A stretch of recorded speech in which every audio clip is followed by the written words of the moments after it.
दिल्ली की सीएम रेखा गुप्ता ने विधानसभा में सीएजी रिपोर्ट पेश की। रिपोर्ट में दावा, आम आदमी पार्टी की शराब नीति से 2000 करोड़ का घाटा हुआ है। आम आदमी पार्टी का बीजेपी पर अंबेडकर के अपमान का आरोप, विधानसभा में जमकर किया हंगामा। 21 आम आदमी पार्टी के विधायक सस्पेंड। सिख दंगा मामले में सज्जन कुमार को दूसरे केस में भी उम्र कैद। सिख बाप बेटे की हत्या का मामला है। पीड़ित पक्ष ने मौत की सजा की मांग की थी। न्यूज 18 इंडिया पर जम्मू कश्मीर के मुख्यमंत्री उमर अब्दुल्ला का बहुत बड़ा बयान। बोले 370 हटाने में नहीं ली गई जम्मू कश्मीर के लोगों की राय। कहा विलय के दौरान किया गया था राज्य के गठन के लिए जनमत संग्रह कराने का वादा। लैंड फॉर जॉब केस में लालू परिवार को कोर्ट का समन। दिल्ली की राउज एवेन्यू कोर्ट ने 11 मार्च को लालू प्रसाद यादव, बेटे तेज प्रताप और बेटी हेमा को पेशी पर बुला लिया है। दिल्ली के मंत्री मनजिंदर सिंह सिरसा का अरविंद केजरीवाल पर बड़ा हमला। बोले शीश महल नहीं, पापी महल है। देखना चाहते हैं कि 10 लाख का टॉयलेट और 80 लाख का जकूजी कैसा लगता है। राजस्थान के मंत्री के दादी वाले बयान पर नहीं थम रहा है बवाल। कांग्रेस विधायकों ने विधानसभा गेट के बाहर जमकर किया हंगामा। निलंबित विधायकों की एंट्री को लेकर कांग्रेस विधायकों और मार्शलों के बीच धक्का मुक्की। आस्था के महाकुंभ में आखिरी कुछ घंटे का स्नान शेष। अब तक 64 करोड़ लोगों ने आस्था की डुबकी लगा ली है। रिलायंस इंडस्ट्रीज लिमिटेड के सीएमडी मुकेश अंबानी की बेटी ईशा अंबानी ने पति के साथ महाकुंभ में पवित्र डुबकी लगाई। महाकुंभ को लेकर समाजवादी पार्टी फिर हमलावर हुए। यूपी के मुख्यमंत्री योगी आदित्यनाथ, कहा सनातन की सुंदरता वामपंथियों और समाजवादियों को नहीं आई नजर। बोले महाकुंभ में बिना भेदभाव के 64 करोड़ जनमानस इकट्ठा हुए हैं। रिलायंस के सीएमडी मुकेश अंबानी ने असम को टेक्नोलॉजी का स्वर्ग बनाने का वादा किया। कहा असम को टेक और एआई के लिए तैयार करना प्रायोरिटी है। रिलायंस इंडस्ट्रीज अगले 5 सालों में असम में करेगा 50,000 करोड़ का इन्वेस्टमेंट।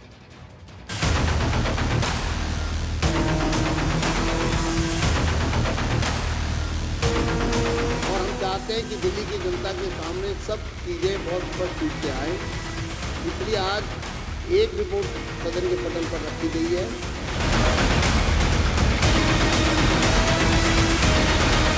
शासन ऐसे देश विद्रोही, देश विरोधी कार्रवाई करने वाले लोगों को ढूंढकर निकालेगी।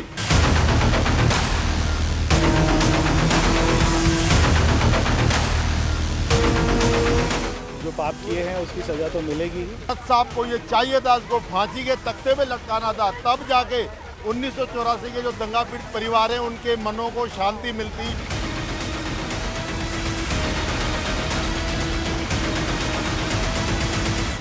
कि महाकुंभ में जिसने जो तलाशा उसको वह मिला। गिद्धों को केवल घास मिली, सुअरों को गंदगी मिली।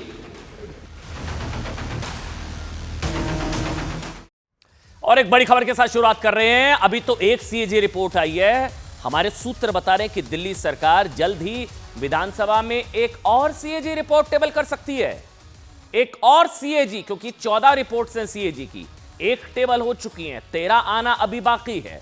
और सीएजी की ये अगली रिपोर्ट हेल्थ, स्वास्थ्य सेवाओं पर पेश की जा सकती है। मतलब आबकारी के बाद अगला नंबर स्वास्थ्य सेवाओं पर सीएजी रिपोर्ट का है। आज आपको बता दें, शराब घोटाले को लेकर सीएजी रिपोर्ट पेश की गई, जिसमें 2002 करोड़ के नुकसान, एक्सचेकर को नुकसान हुआ, उसका जिक्र है। हालांकि आम आदमी पार्टी कह रही है कि 8 में से 7 चैप्टर्स तो पुरानी नीति को लेकर है, तो हम जो कह रहे थे उस पर मोहर लग गई है। आम आदमी पार्टी का अपना दावा है, लेकिन सीएजी की रिपोर्ट में 2002 करोड़ के, बीजेपी के शब्दों में कहे घोटाला, लेकिन सीएजी के शब्दों में कि लॉस टू एक्सचेकर, मतलब एक तरीके से जो एक्सचेकर को जो है वो नुकसान हुआ है, उसको लेकर अब एक और रिपोर्ट जो है वो पेश की जा सकती है। इस बीच एक और बड़ी खबर आपको बता दें, वो 15 मिनट वाली धमकी का भी एक बार फिर से रिपीट टेलीकास्ट हुआ है। मुझे बताया जा रहा है ये ऑल इंडिया एमआईएम के एक विधायक हैं, उन्होंने अकबरुद्दीन ओवैसी के 15 मिनट वाली धमकी का सपोर्ट कर दिया है। बहुत बड़ी खबर आ रही है। एआईएमआईएम की फिर वही 15 मिनट वाली धमकी इससे पहले अकबरुद्दीन ओवैसी ने 15 मिनट वाला जिक्र किया था कि 15 मिनट दे दो, पुलिस हटा दो, फिर देखो क्या होता है। फिर उन्होंने घड़ी दिखाकर बोला 15 मिनट बाकी हैं। अब एक और ऑल इंडिया MIM के कोई नेता हैं, उन्होंने बल्कि यहां तक कह दिया कि मैं सपोर्ट करता हूं अकबरुद्दीन ओवैसी के 15 मिनट वाली बात का। एक बार सुना सकते हैं अगर हम बयान रेडी है? सुनाइए, एक बार सुनाइए, बहुत बड़ी खबर है ये। अभी 15 मिनट बाकी है। अभी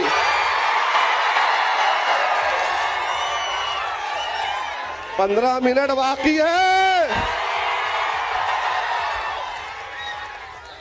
मैं भी अल्हम्दुलिल्लाह अकबरुद्दीन ओवैसी का गुलाम हूं। मैं भी 15 मिनट वाला ही हूं।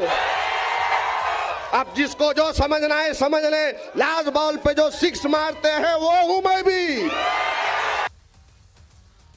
तो ये बयान आपने 16 ऑल इंडिया MIM के नेता कि वो कह रहे कि मैं भी 15 मिनट वाला ही हूं। एक बार फिर से बयान सुनाइए, लेकिन अकबरुद्दीन ओवैसी का भी वो बयान सुनाइए जिसमें उन्होंने 15 मिनट वाली धमकी दी थी। लेकिन पहले ऑल इंडिया MIM के नेता का बयान एक बार फिर से सुनिए, जो कह रहे कि मैं भी 15 मिनट वाला हूं। अभी 15 मिनट बाकी है। अभी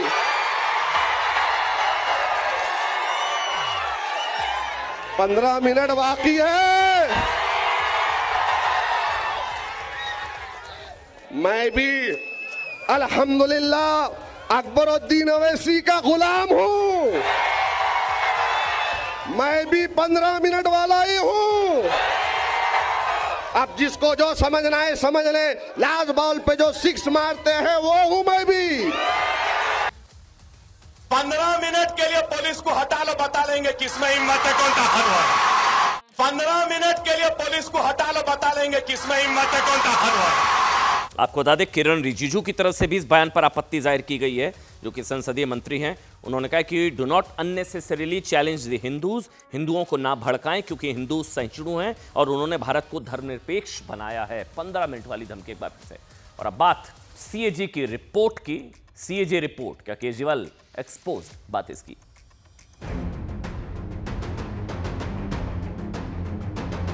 और हम चाहते हैं कि दिल्ली की जनता के सामने सब चीज़ें बहुत स्पष्ट रूप से आए, इसलिए आज एक रिपोर्ट सदन के पटल पर रखी गई है। और ये CAG की रिपोर्ट में आया है कि 2002 करोड़ रुपए का भ्रष्टाचार, उसमें जितना मैंने पढ़ा है। ऐसी ही एक रिपोर्ट लेके केजरीवाल दिल्ली की राजनीति में आए थे। आज ऐसी रिपोर्ट उनके भ्रष्टाचार के खिलाफ दिल्ली की जनता के सामने है। CAG की रिपोर्ट ने अरविंद केजरीवाल के काले कारनामों का खुलासा कर दिया। भारतीय जनता पार्टी केवल काम से बचने के लिए नए नए हथकंडे ढूंढ रही है, बहाने ढूंढ रही है। आप सोचिए कि कितने कट्टर बेईमान हैं अरविंद केजरीवाल जी। इतने कट्टर बेईमान हैं कि कैग की रिपोर्ट भी टेबल नहीं होने देते, वो भी 3 साल से।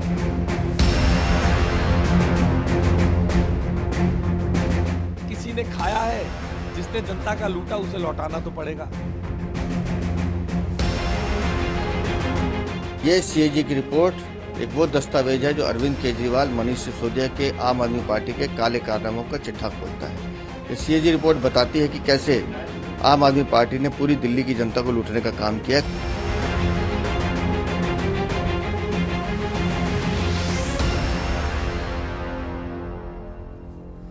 आप सोचिए, वो CAG रिपोर्ट थी जिसे हाथों में लेकर अरविंद केजरीवाल कांग्रेस और शीला दीक्षित को भ्रष्टाचारी बताया करते थे। CAG रिपोर्ट वो CAG रिपोर्ट ही थी जिसके सारे अरविंद केजरीवाल जो है शीला दीक्षित से लेकर सुरेश कलमाड़ी तक को तिहाड़ जेल में भेजने की मांग करते थे। CAG रिपोर्ट कह रही है। वो CAG रिपोर्ट ही थी जिसके सारे अरविंद केजरीवाल ने खुद को भ्रष्टाचार से लड़ाई का सबसे बड़ा हीरो बताया, कट्टर ईमानदार बताया। लेकिन बहुत बड़ी खबर यह है, आज उसी CAG की रिपोर्ट ने उन्हीं अरविंद केजरीवाल और उनकी पार्टी पर जो आंकड़ा है वो है 2002 करोड़ 941 890 144 27 2002 करोड़ के घोटाले का आरोप लगा दिया है। लॉस टू एक्सचेकर शराब घोटाला, मधुशाला घोटाला और आम आदमी पार्टी की कट्टर ईमानदारी पर सबसे बड़ा प्रश्न चिन्ह लगा दिया है।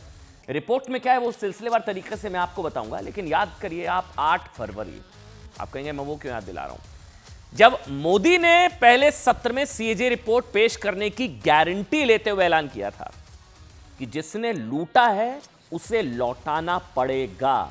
ये शब्द थे प्रधानमंत्री के। जब दिल्ली में सरकार बनी थी, प्रधानमंत्री ने संबोधित किया था, शाम का वक्त था, 8 फरवरी वो तारीख थी। उन्होंने कहा था कि जिसने लूटा है उसे लौटाना पड़ेगा और पहले सत्र में सीएजी की रिपोर्ट पेश की जाएगी। 8 फरवरी को जब अरविंद केजरीवाल और आम आदमी पार्टी की दिल्ली की पॉलिटिक्स से माइनस हुई थी, उसी दिन पीएम मोदी ने कहा था कि सरकार बनने के तुरंत बाद वो सीएजी रिपोर्ट पेश होगी पहले सत्र में, जो आम आदमी पार्टी दबाकर बैठी हुई थी। और मोदी की गारंटी भी ये आज पूरी हुई। आज रेखा गुप्ता, मुख्यमंत्री दिल्ली, उन्होंने दिल्ली विधानसभा में सीएजी की पहली रिपोर्ट पेश कर दी। मधुशाला घोटाला, शराब घोटाला। रिपोर्ट में दिल्ली में शराब नीति केस को लेकर है, जिसे बीजेपी और कांग्रेस अरविंद केजरीवाल सरकार पर शराब घोटाला कहते हैं। और इसी केस में पूर्व मुख्यमंत्री अरविंद केजरीवाल, मनीष सिसोदिया, संजय सिंह समेत आम आदमी पार्टी से जुड़े नेता तिहाड़ जा चुके हैं। उसी कथित शराब घोटाला केस में क्या क्या गड़बड़ियां का जिक्र है, रिपोर्ट को लेकर मुख्यमंत्री रेखा गुप्ता। और सुनिए विधानसभा के जो अध्यक्ष हैं विजेंद्र गुप्ता ने आज क्या कहा ना, वो सुनिए, फिर डिबेट करेंगे। सुनाइए एक बार। आपकी अनुमति से राष्ट्रीय राजधानी क्षेत्र दिल्ली सरकार से संबंधित भारत के नियंत्रक एवं महालेखा परीक्षक का दिल्ली में शराब के विनियम और आपूर्ति पर निष्पादन लेखा परीक्षा प्रतिवेदन वर्ष 2024 का प्रतिवेदन संख्या नंबर 1 की प्रतियां सदन पटल पर प्रस्तुत करती हूं। यह भी स्पष्ट है कि संबंधित प्रतिवादी दिल्ली सरकार ने भारत के संविधान के अनुच्छेद 151(2) के तहत उपराज्यपाल को संबंधित सीएजी रिपोर्ट अग्रेषित करने में लापरवाही बरती, जब जानबूझकर उसको रोके रखा, जबकि इस पहलू को रिट याचिका दायर करके जोरदार तरीके से उठाया गया था। अर्थात संविधान की अनुच्छेद 151(2) का खुला उल्लंघन हुआ। अच्छा, रिपोर्ट में क्या, एक बार जल्दी से मैं आपको बता देता हूं, नोट कर लीजिए। केजरीवाल सरकार की नई आबकारी नीति से दिल्ली सरकार को, यानी कि एक्सचेकर का जो लॉस है वो 2002 करोड़ रुपए का हुआ है। 2002 करोड़ का नुकसान सीएजी की रिपोर्ट के हिसाब से। सीएजी की रिपोर्ट बताती है साहब कि नई आबकारी नीति में लाइसेंस के नियमों का वॉयलेशन हुआ। यह सीएजी की रिपोर्ट कह रही है। अब कोई राजनीतिक आरोप नहीं, अब तो सीएजी की रिपोर्ट में है। नई नीति में थोक विक्रेताओं का मुनाफा तो बढ़ाया गया, लेकिन गुणवत्ता की जांच नहीं की गई। सीएजी की रिपोर्ट में भी इस बात का जिक्र है कि बिना किसी जांच पड़ताल के शराब के लाइसेंस बांट दिए गए। मामले में एक्सपर्ट कमेटी की सिफारिशों को अवॉइड किया गया, नजरअंदाज किया गया। मैं नहीं कह रहा हूं, सीएजी की रिपोर्ट है। शराब नीति में पारदर्शिता की कमी पाई गई, जिसकी वजह से शराब माफियाओं को बढ़ावा मिला। यही नहीं, शराब नीति में कुछ कंपनीज को जरूरत से ज्यादा बेनिफिट लाभ पहुंचाया गया। आरोप यह भी है कि बिना कैबिनेट की मंजूरी के कई फैसले लिए गए और गैर अनुमति क्षेत्र में, मतलब जिन इलाकों में दुकानों का खोलना प्रतिबंधित था, वहां भी शराब की दुकानें खोली गई।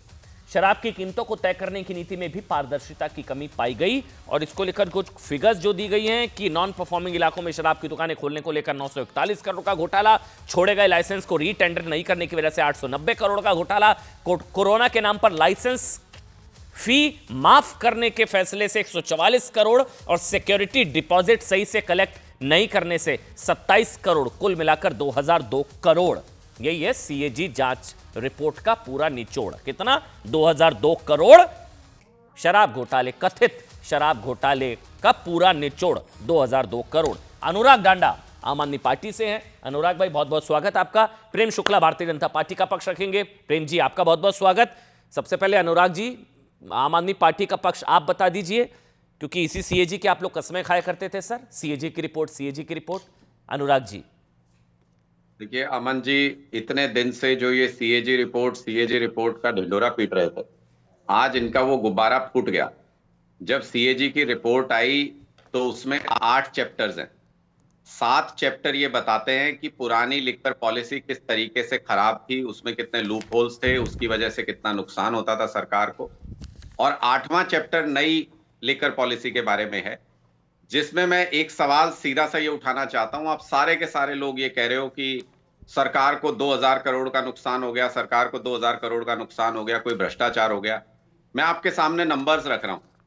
जो 2020-21 के अंदर सरकार को लिकर पॉलिसी से, एक्साइज पॉलिसी से जो इनकम होती थी, एक्साइज रेवेन्यू जो था वो 4108 करोड़ रुपए था। और जो अगले साल ये पॉलिसी लागू होने के बाद जो रेवेन्यू था वो 5487 करोड़ रुपए था। अच्छा। मतलब 1300 से 1400 करोड़ रुपए पहले के रेवेन्यू से बढ़ गया रेवेन्यू। ठीक। तो मुझे सिर्फ इतना बता दीजिए कि ये नुकसान कैसे हो गया, भ्रष्टाचार कैसे हो गया, रेवेन्यू बढ़ा के भ्रष्टाचार कैसे किया जाता है सरकार में, इतनी सी बात बता दीजिए।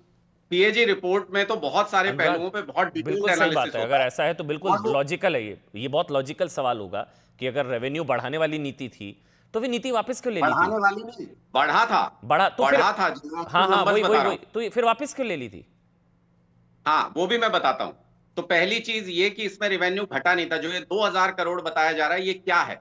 ये है जो हमारा टारगेट था, जो हमने रखा था कि 4000 करोड़ से हमको ये रेवेन्यू 8000 करोड़ पे ले जाना है। तो 8000 करोड़ से शॉर्टफॉल था ये 2000 करोड़। वो किस लिए हुआ कि 32 जो टेंडर्स छूटने थे उसमें से सिर्फ 20 टेंडर छूट पाए। उसका कारण समझिए, एलजी साहब ने भाई बहुत अच्छी नीति थी, शानदार, अद्भुत, दिव्य, अलौकिक, वापस क्यों ले ली? वापस क्यों ली? मैं बता तो रहा हूं जी सर, मैं बता तो रहा हूं 32 वेंट्स में से सिर्फ 20 को अलॉट होने दिया। ऑफिसर्स के ऊपर दबाव डाल के पहले एलजी साहब ने लागू नहीं होने दी, फिर सीबीआई ने केस दर्ज कर दिया, फिर ईडी ने केस दर्ज किया। कोई ऑफिसर हाथ लगाने को तैयार नहीं था। तो आपने एलजी के प्रेशर में ये शराब नीति वापस ली थी?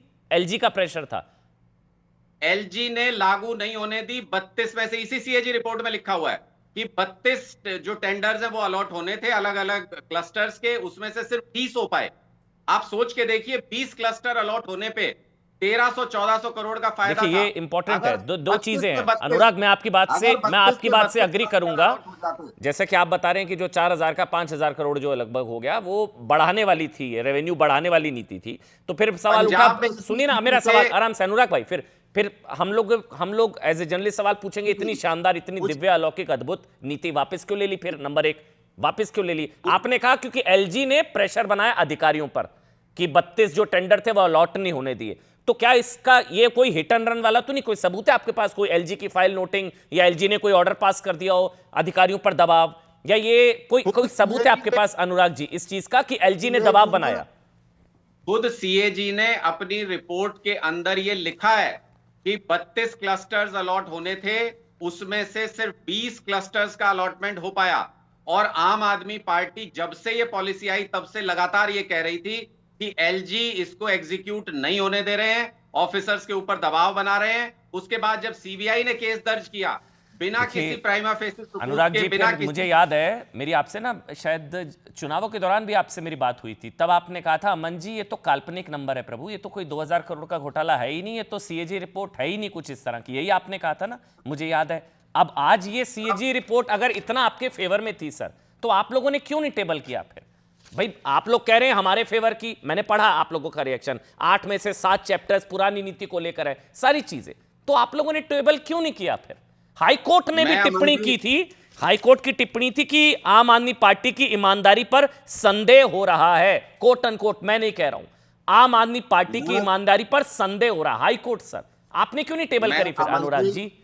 मैं अमन जी, ये सब पॉलिटिकल मुद्दे चुनाव के दौरान हमारी विपक्षी पार्टियों ने उठाए, जनता के सामने रखे, जनता ने उस पर अपना मैंडेट दे दिया और ये रिपोर्ट भी आज सदन के अंदर आ गई। तो आपने क्यों नहीं टेबल करी फिर? इतनी अच्छी थी ये रिपोर्ट।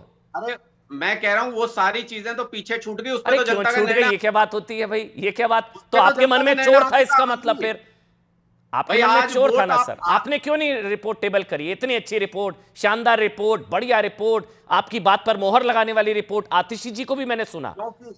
सुनिए ना, मैं ये बता रहा हूं क्योंकि ये रिपोर्ट कोई भी देखता नहीं है, सील बंद होती है, ये विधानसभा के पटल पर ही खुलती है। जब बीजेपी के लोग अलग अलग नंबर्स लेके ये कह रहे थे ये सीएजी की रिपोर्ट है, हमको तभी से संदेह था कि इसको एक पॉलिटिकल टूल की तरह इस्तेमाल किया जा रहा है, इसलिए इन सारी लोगों का मुंह बंद कराना था। फिर मुंह बंद कराना था इन लोगों का। झूठ बोलते हैं लोग। आप लोग सीएजी की रिपोर्ट लाते ना, टेबल ही नहीं कर रहे थे। 14 मन में चोर किसके होगा? एक मिनट रुकिए अनुराग भाई, आपको छुपाना चाह रहे हैं, सच नहीं छुपाना तो सीएजी रिपोर्ट से क्या घबराना प्रभु। तो ये तो अगर 14 इस तरह की रिपोर्ट थी तो आप लोगों को टेबल करना चाहिए था ना सर। सीएजी रिपोर्ट तो सिर्फ बहाना है बाबा साहब के अपमान को अब छुपाना आप उधर है। लेके जाएंगे बाबा साहब पर। कहां पे है? चलिए प्रेम शुक्ला आप मेरे ख्याल से अपनी बात रखेंगे। प्रेम शुक्ला जी वो तो अच्छा प्लीज बोलिए, प्लीज बोलिए। पंजाब के अंदर सेम एक्साइज पॉलिसी लागू है और हमारी सरकार बनने के 3 साल के अंदर 6,000 करोड़ से रेवेन्यू बढ़ के 10,000 करोड़ हो चुका है पंजाब के अंदर। Same excise policy. तो ऐसा तो नहीं हो सकता वहां पे 4,000 करोड़ का फायदा होगा। वापस क्यों ली? इतनी अच्छी थी। इसी एक्साइज पॉलिसी के चक्कर में तिहाड़ के चक्कर लगाने पड़े ना कितने नेताओं को सर, लगाने पड़े नहीं लगाने पड़े। अरे अभी तो क्लीन चिट मिल गई क्लीन चिट। बता दीजिए अगर मैं गलत हूं। क्लीन चिट मिल गई, अगर जमानत मिल गई तो अभी फैसला आ गया। अच्छा जमानत का मतलब क्लीन चिट होता है। एक्ट में आप जो भी कानून का थोड़ा भी जानकार है, पीएमएलए एक्ट में जब तक कोर्ट कन्विंस नहीं होता तब तक तो जमानत ही नहीं होती। तो जमानत मतलब क्लीन चिट है। पीएमएलए केस में 99% ठीक है जमानत मिलना। ठीक है हाँ ठीक है हाँ ये PMLA section, you are right about this. एक मिनट प्रेम शुक्ला अब आप बताइए, ये तो वो कह रहे हैं कि ये तो उनकी बात पर मोहर लगाने वाली रिपोर्ट है। 8 में से 7 चैप्टर्स तो उन पर मोहर लगा रहे हैं। आप लोग ऐसे सीएजी शोर मचा रखा। प्रेम शुक्ला जी देखिए, झूठ बोलना और बारंबार बोलना और हर बार बोलना, इसमें पारंगत है ये भाई। 2026.91 करोड़ रुपए का रेवेन्यू लॉस सीएजी कह रहा हूं। रेवेन्यू लॉस हुआ क्यों? क्योंकि उन्होंने कार्टलाइजेशन अलाउ किया। कार्टलाइजेशन हुआ क्यों? क्योंकि उन्होंने भ्रष्टाचार किया। भ्रष्टाचार किया क्यों? क्योंकि उनको रिश्वतखोरी करनी थी। ये बहुत स्पष्टता से दिखाई दे रहा है कि जिन इलाकों में गैर अनुमति प्राप्त क्षेत्रों में भी इन्होंने लाइसेंस इश्यू कर दिए। जब आप गैर अनुमति प्राप्त क्षेत्रों में भी लाइसेंस इश्यू करेंगे तो रेवेन्यू नहीं बढ़ेगा। जहां अनुमति नहीं, जहां विद्यालय हैं, जहां मंदिर हैं, जहां कभी लाइसेंस दिए ही नहीं जाते थे, ऐसे इलाकों में भी मधुशाला खोलने का कुकर्म कर दिया इन्होंने। जहां पाठशाला के बगल में मधुशाला की अनुमति किसी भी राज्य में है नहीं। लेकिन केजरीवाल जो अपने घोषणा पत्र में कह रहे थे 2015 में कि हम जो हैं जब तक 75% महिलाएं किसी मोहल्ले की या तय नहीं करेंगी कि उस इलाके में शराब की दुकान खुले, तब तक हम कहीं शराब का लाइसेंस इश्यू नहीं करेंगे। वो इतने बड़े झूठे सिद्ध हुए कि उन्होंने किसी महिला से कहीं पूछा हो, किसी वार्ड में, एक वार्ड का मुझे अनुराग ढांडा जी इस तरह की रिपोर्ट बता दें कि फला वार्ड की 75% महिलाओं ने यह उनको जो है मैंडेट दे दिया था कि आप मधुशाला पाठशाला के बगल में खोल लीजिए, जहां गैर अनुमति प्राप्त क्षेत्र है वहां भी खोल लीजिए। शुक्ला मुझे बताइए, ये रिपोर्ट पर तो एक तरीके से दिल्ली की जनता ने फैसला सुनाया। दिल्ली की जनता ने भी एक तरीके से आपकी बात पर मोहर लगाई और आम आदमी पार्टी भी कह रही थी कि भाई ये करप्शन पर रेफरेंडम अगर मुझे मानते हो तो मुझे वोट जो है मत देना, तो दे दिया दिल्ली की जनता ने, मतलब भ्रष्टाचारी बता दिया। मेरे को ये जानना है आगे क्या, आगे क्या सर, आगे क्या? वो तो केस चल रहा है, आगे क्या? ये जेल यात्रा और लंबी होगी, क्या होगा? पहले तो श्रीमान अरविंद केजरीवाल को जब कुछ काल के लिए चुनाव प्रचार करने के लिए छोड़ा था लोकसभा चुनाव के पहले, तब भी श्रीमान अरविंद केजरीवाल ने कहा था कि मुझे जो है आप चुनाव जितवा दीजिए, नहीं तो मुझे जेल जाना पड़ेगा। जनता ने 7-0 से उनको कांग्रेस साथ समझौते के बाद भी हरा दिया। वो जेल चले गए, फिर बाहर निकल कर आए, फिर कहा कि मुझे जो है जनता का रेफरेंडम चाहिए। रेफरेंडम जनता ने दे दिया 48/22 कि आप जो है भाई साहब जेल में जाने के योग्य हैं। आगे बताइए आगे क्या? खुद ही जेल चले जाइए। सीएजी की रिपोर्ट अब पीएससी के पास जाएगी, लोक लेखा समिति, आगे क्या? एक पाई अच्छा रिश्वतखोरों से, भ्रष्टाचारियों से जो धन इन्होंने लूटा है, लूट की एक पाई लुटेरों से वसूलना, यह सरकार का दायित्व है जिसका निर्वाह निश्चित तौर पर होगा। इस बात को जानने के कारण ही जो 2011, 12, 13 में सीएजी की रिपोर्टों को लहराकर इन्होंने राजनीतिक दल का गठन किया था, 10 वर्षों में एक भी सीएजी की रिपोर्ट न लाना इनके आकंठ भ्रष्टाचार में डूबे होने का प्रमाण है। और इनको हाईकोर्ट ने, जिसका आपने भी जिक्र किया, हाईकोर्ट ने इनको फटकारा कि भाई संविधान के अनुच्छेद 151 के तहत Yes. आपको सीएजी की रिपोर्ट को सदन में पेश करना Yes. बाध्यकारी है, तब भी नहीं किया इन्होंने। क्यों नहीं किया? ठीक है। क्योंकि ये जानते थे कि भ्रष्टाचारी हैं, इन्होंने चोरी की है, इन्होंने जनता के खजाने पे डाका डाला है। नहीं, ये डाका डालने वाले डाकुओं को अभी तो मोहल्ला जनता क्लिनिक का पहचान भी लेगी, अभी तो और मोहल्ला जनता क्लिनिक पे भी आ पहचानने रही है ना रिपोर्ट। पाए, इसलिए हर तरह से मोहल्ला इन्होंने जो है क्लिनिक में नकाब बता रहे हैं कि डालकर जो है प्रयास किया कि अपने विकृत चेहरे को छिपाएं। अभी मोहल्ला क्लिनिक का भी पता नहीं बता जा रहा कि 30 में से 7 दिन खुलता था। ये मैं नहीं कह रहा हूं, फिर से अनुराग जी गुस्सा मत होइएगा, सीएजी की रिपोर्ट है प्रभु, 30 में से 7 दिन खुलता था मोहल्ला क्लिनिक। वो मोहल्ला क्लिनिक जिसके लिए आप लोग सत्येंद्र जैन जी के लिए पद्म विभूषण की मांग कर रहे थे, उस पर सीएजी की रिपोर्ट कहती है कि 21 में शौचालय नहीं, 15 में पावर बैकअप नहीं, 6 में टेबल नहीं, 30 में से खुलता था 7 दिन। ये तो सर सीएजी, और इसी सीएजी की आप लोग कस्में खाते थे। सर मेरा पहला सवाल ये था, इसी सीएजी की, आज उसी सीएजी पर बीजेपी आपसे सवाल पूछ रही है, समय का चक्र, और आप उसी सीएजी पर आप सवाल पूछते थे। सर प्लीज अनुराग जी बोलिए। अमन जी, इसी सीएजी ने ये बताया कि आयुष्मान के अंदर करोड़ों अरबों रुपए का घोटाला हो रहा है, 9 लाख से ज्यादा फर्जी लोग दिखा करके मरे हुए लोगों के ऊपर भी बिल बना करके आयुष्मान में घोटाला हो रहा है। कट्टर ईमानदार है ना, उनसे क्यों तुलना कर रहे हैं आप तो ईमानदार है ना अनुराग जी।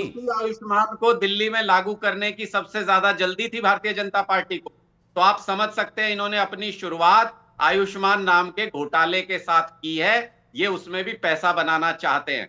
दूसरी बात, प्रधानमंत्री जी बोल के गए थे कि पहली कैबिनेट में 2500 रुपए महिलाओं को देने का प्रस्ताव पास होगा, वो कैबिनेट में पास हुआ नहीं, तो ये भी सिद्ध हो गया कि मोदी की गारंटी मतलब झूठ की गारंटी है। तो बार बार आप ये तो मत कहा कीजिए कि मोदी की गारंटी थी, उन्होंने कहा था इसलिए ये हो गया। तो अगर वो होता तो भाई 2500 रुपए भी मिल जाते दिल्ली की महिलाओं को। तीसरी बात, प्रेम शुक्ला जी की लफ्फाजी करने की आदत है, कुछ भी बोल देते हैं, फिर मैं इनको सही करूंगा तो फिर ये गालियां देने लगेंगे। स्कूल के पास खुलवा दिए ठेके, अभी क्या बोल रहे थे, स्कूल के पास खुलवा दिए ठेके, वैसे एक चीज बताऊं, अस्पताल के पास क्या होता है कि हमें कभी भी एक गलत को सही ठहराने के लिए दूसरे गलत को कोट नहीं करना चाहिए, वरना शायद अगर मैं गलत नहीं हूं तो अनुराग जी, पंजाब की महिलाएं दिल्ली में प्रदर्शन कर रही थी 1000 रुपए के लिए।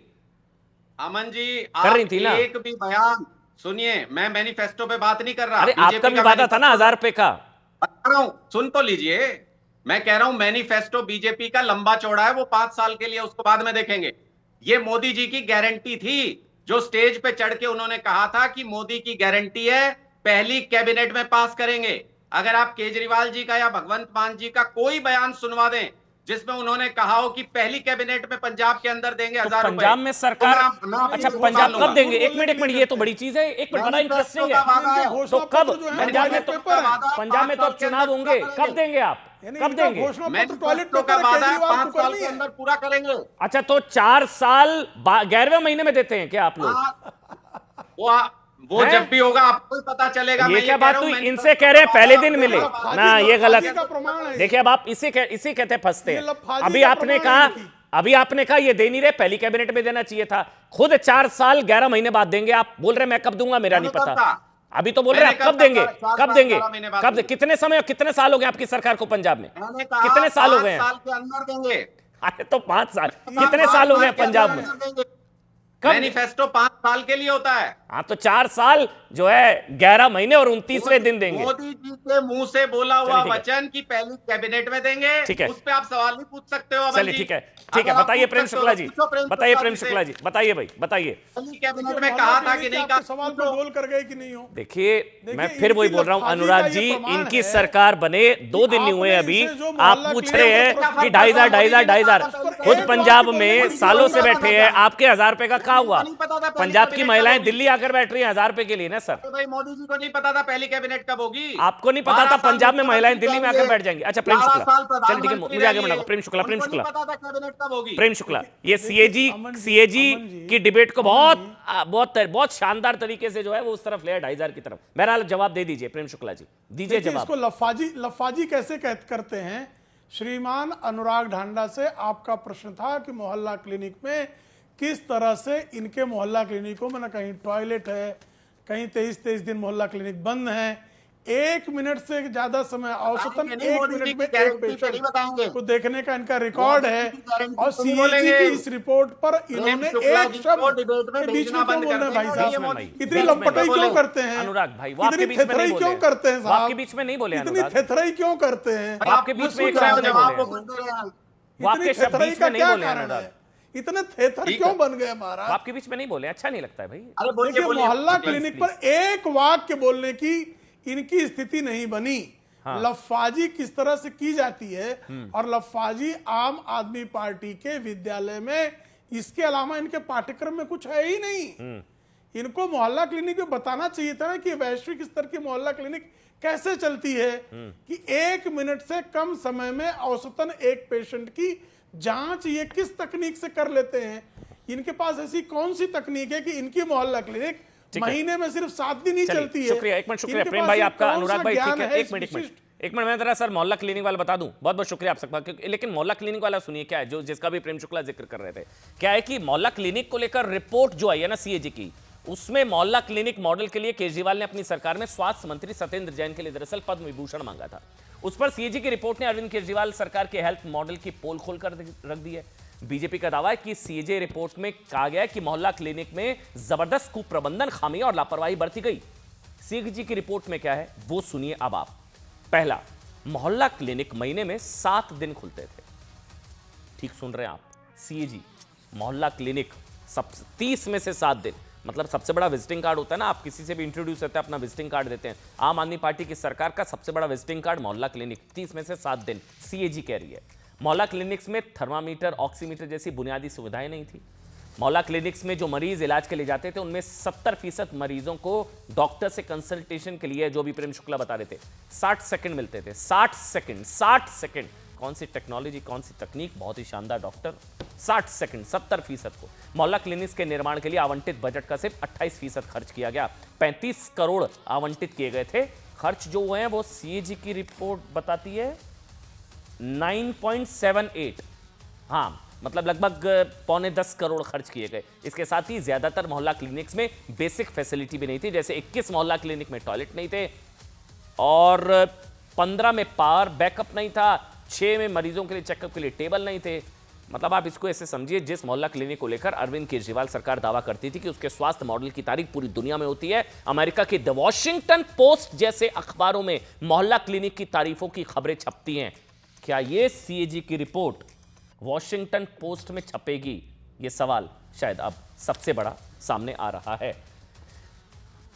और आगे बढ़ेंगे, बात महाकुंभ की कर लेते हैं। महाकुंभ को लेकर किस तरह की पॉलिटिक्स और योगी आदित्यनाथ के बयान के बाद क्या बवाल। इस बीच एक बड़ी खबर, ममता बनर्जी ने एक और बयान दे दिया मृत्यु कुंभ के बाद। कुंभ में बहुत से लोगों की जान गई है, वो कह रही है कि कुंभ में मारे गए लोगों को मुआवजा मिलना चाहिए। मृत्यु कुंभ बता दिया था ममता बनर्जी ने। योगी चाहे जो है मुझ पर जितने सवाल उठाएं, लेकिन मुआवजा मिलना चाहिए जितने भी लोगों की मौत हुई है महाकुंभ को लेकर। सुनिए महाकुंभ को लेकर योगी आदित्यनाथ के बयान और उस पर कैसे छिड़ा है बवाल। बात इसकी। মহাকুম্ভ আমি নাইবা বললাম, ওটা এখন মৃত্যু কুম্ভ হয়ে গেছে। कुंभ का क्या कोई मतलब है, फालतू है कुंभ। कि महाकुंभ में जिसने जो तलाशा उसको वह मिला। गिद्धों को केवल घास मिली, सूअरों को गंदगी मिली। क्योंकि सरकार ये कहती रही, मुख्यमंत्री जी ये कहते रहे, हमने 100 करोड़ का इंतजाम किया है, और कम लोगों की भी इंतजाम व व्यवस्था नहीं कर पाए सरकार के लोग। 24 में मक्का पहुंचे थे 1,40,00,000।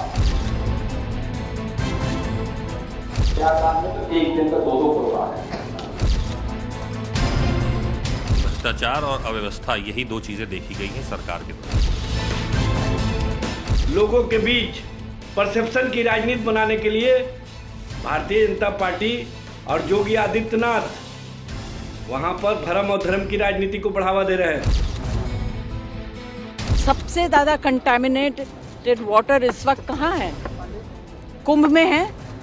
उसके लिए कोई सफाई नहीं दे रहे। स्नान योग्य ही नहीं, अल्कलाइन वाटर जितना शुद्ध है गंगा का जल। रहे हैं।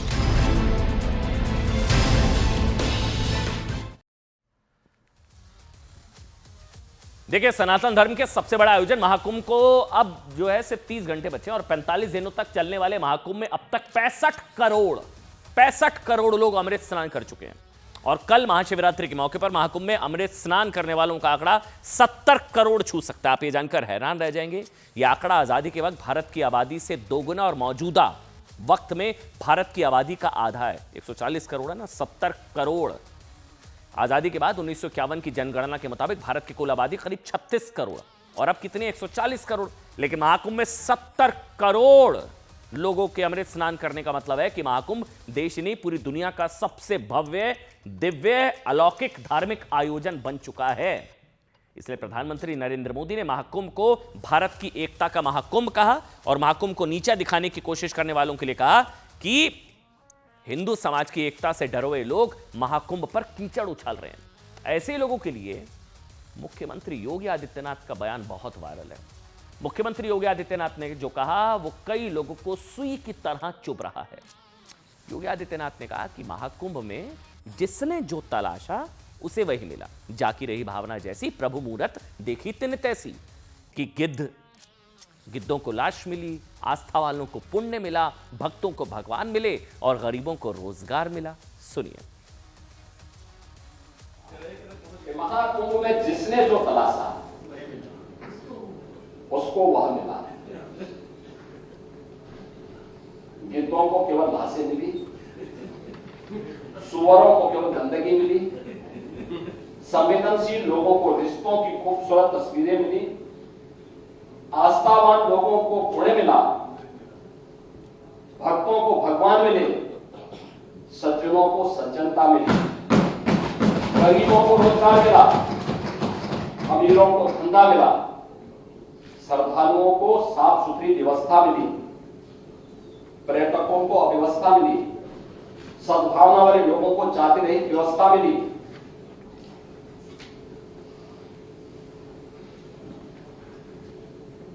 मृत्यु का इंतजार करने वालों को मृत्यु ही मिली और भारत की मृत्युंजय की कामना करने वालों के लिए मृत्युंजय महाकुंभ के भी दर्शन होने वाला। देखिए, सीएम योगी आदित्यनाथ ने कहा कि समाजवादी पार्टी के नेताओं को महाकुंभ में सनातन की सुंदरता नजर नहीं आई। सीएम योगी के बयान पर पलटवार करते हुए अखिलेश यादव का भी बयान आ गया। उन्होंने पोस्ट किया कि महाकुंभ में जिन्होंने अपनों को तलाशा उन्हें ना तो अपने उन परिवार वालों का नाम मृतकों की सूची में मिला जो हमेशा के लिए खो गए, ना ही खोया पाया के रजिस्टर में। कुछ लोगों ने महाकुंभ में राजनीतिक अवसरवाद को तलाशा और उनको आत्म प्रचार का माध्यम मिला, लेकिन उन्होंने अपनी नैतिकता, सत्यनिष्ठा और मानवीय संवेदनाओं को खो दिया, वाणी पर संतुलन को भी। देखिए, आपको बता दें, योगी आदित्यनाथ के बयान से मिर्ची सिर्फ अखिलेश यादव को ही नहीं, अखिलेश यादव के अलावा कांग्रेस और आरजेडी ने भी योगी आदित्यनाथ के बयान पर कड़ा एतराज जताया, जिसका करारा जवाब बीजेपी और जेडीयू ने दिया। सुनिए। जिनकी भावना रही वैसी, हरि मूरत देखी तिन तन से। जो जिस भावना से देखते हैं वो सबको मिला। जिसने पुण्य कमाने के लिए गया उसको पुण्य मिला। 144 साल के बाद उसने संगम में डुबकी लगा के अपने को धन्य महसूस किया।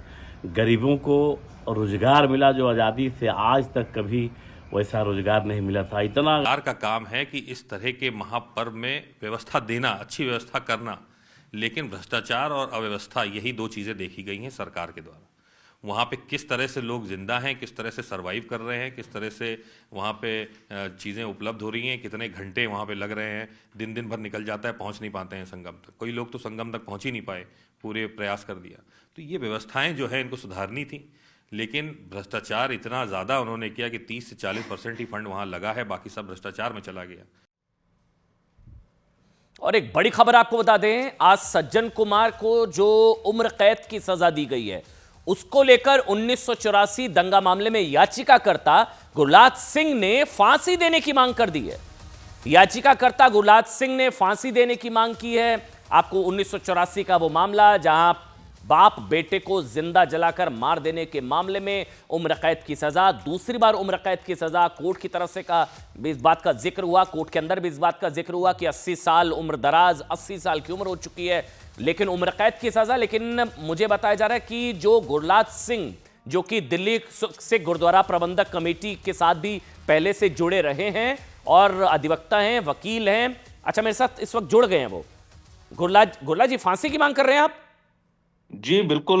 मैं जितने केस सज्जन कुमार पे हैं और जितने कत्ल हुए हैं, मेरा तो ये कहना है कि एक बार नहीं, कम से कम 100 बार इस इंसान को फांसी होनी चाहिए। हजारों कत्लेआम हुए हैं, बहुत सारे, क्योंकि ये कांग्रेस में थे, कांग्रेस में होने का फायदा उठाया, केस रजिस्टर नहीं होने दिए, हुए तो ऐसे हुए कि जिनमें कभी भी न्याय ना मिल पाए।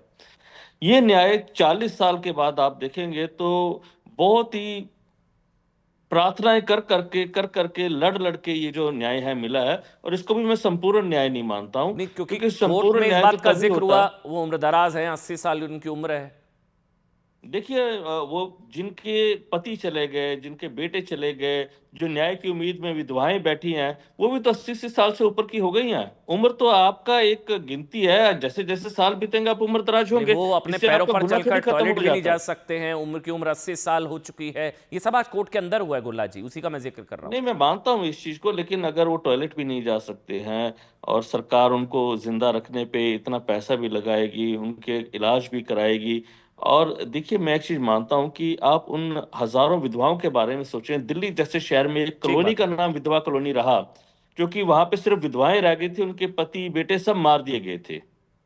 आप सोचिए कभी उस दर्द को, जो हर दिन ये सोच के सोती थी कि क्या कल की सुबह हमें न्याय मिलेगा। ठीक बात है। और ऐसे करते करते उन्होंने 40-42 साल बिता दिए। बिल्कुल। आप कभी उस दर्द को महसूस कर सकते हैं कि एक औरत ने अपने पति को जलते हुए देखा हो और अपने छोटे छोटे बच्चों को बड़ा किया हो? क्या कभी वो बच्चे और वो इस ट्रॉमा से बाहर आ पाए होंगे? बिल्कुल बिल्कुल गुरलाज जी, आप बिल्कुल ठीक कह रहे हैं, आप बिल्कुल ठीक कह रहे हैं, क्योंकि इसी मामले में बरी भी कर दिया गया था, फिर दोबारा फाइल खुली थी, उसके बाद ये हुआ, दूसरी बार उम्र कैद की 2013 में बरी भी कर दिया गया था। शुक्रिया आपका गुरलाज सिंह जी। लेकिन 1984 के सिख नरसंहार पर कांग्रेस के पूर्व नेता सज्जन कुमार को आज उम्र कैद की सजा सुना दी गई है। सज्जन कुमार को दूसरी बार सिख नरसंहार केस में उम्र कैद की सजा सुनाई गई है।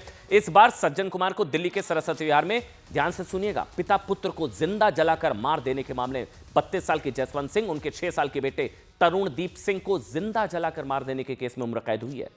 इससे पहले सज्जन कुमार को दिल्ली कैंट इलाके में सिख विरोधी दंगा केस में उम्र कैद की सजा सुनाई गई थी। दिल्ली पुलिस और पीड़ित पक्ष ने बाप बेटे को जिंदा जलाने के केस में सज्जन कुमार के लिए फांसी की सजा की मांग की थी, लेकिन अदालत ने सज्जन कुमार की उम्र और सेहत को देखते हुए उन्हें उम्र कैद की सजा सुनाई।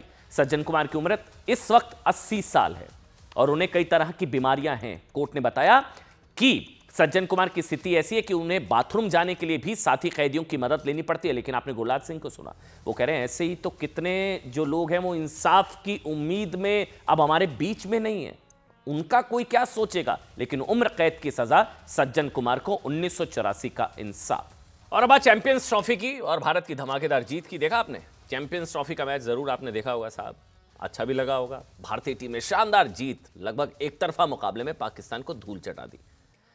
खुश होंगे, लेकिन आप जानकर हैरान हो जाएंगे कि भारत में कुछ लोग हैं जो थोड़े गमज़दा हैं। जी हाँ, भारत की शानदार जीत और पाकिस्तान की शर्मनाक हार के बाद देश के अलग अलग हिस्सों से आई ना, मैं सबसे पहले आपको 3 तस्वीरें दिखाता हूं। दिखाइए साहब। पहली जो है वो महाराष्ट्र के मालवण की है, जहां पाकिस्तान जिंदाबाद का नारा लगाने वालों की अवैध संपत्ति पर बुलडोजर एक्शन हुआ है। पाकिस्तान जो है जिंदाबाद का नारा यहां पर लगा था। दूसरी तस्वीर बीजेपी के गुजरात के अहमदाबाद की, जहां भारत की जीत का जश्न मना रहे लोगों के साथ मारपीट और पत्थरबाजी की गई है। वो देखिए दूसरी तस्वीर, बीच वाली देखिए आप। तीसरी, इस मामले में 7 आरोपी गिरफ्तार कर लिए गए हैं, पुलिस एक्शन ले रही है।